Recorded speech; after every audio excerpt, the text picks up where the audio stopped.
Guys, good morning. So, this is a day in my life as a part-timer dito sa dropshipping business. So, ganito po ang ginagawa ko guys every day off ko and every time na meron pa akong mga guests from around the globe. So, ganito po, nag-zoom kami, tinuturuan po namin sila. So, let's start!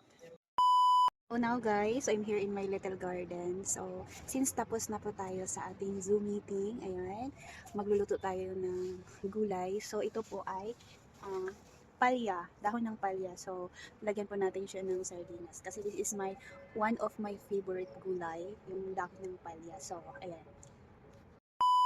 Guys, dahil sobrang lamig na ngayon dito sa UAE, meron na siyang mga ah, bulaklak, ayan. Sobrang ano niyan, taba, 'di ba? Ang sarap po, ayan. So lulutuin natin 'yan. So ayan siya, guys. Super duper fresh. Lulutuin na natin.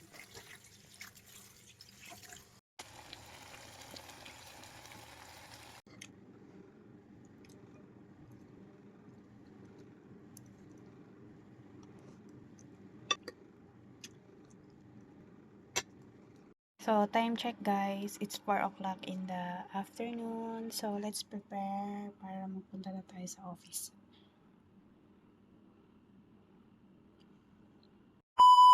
So, already 5:45 PM. So, ngayon, papunta na tayo sa bus stop. Dito malapit lang sa amin. So, doon tayo maghihintay ng bus ng 102 papunta ng Abu Dhabi.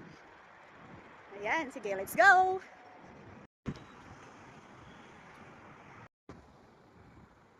So, here we go guys, 101 and we will wait 102. So, andito na guys, andito na ang bus, 102. Okay.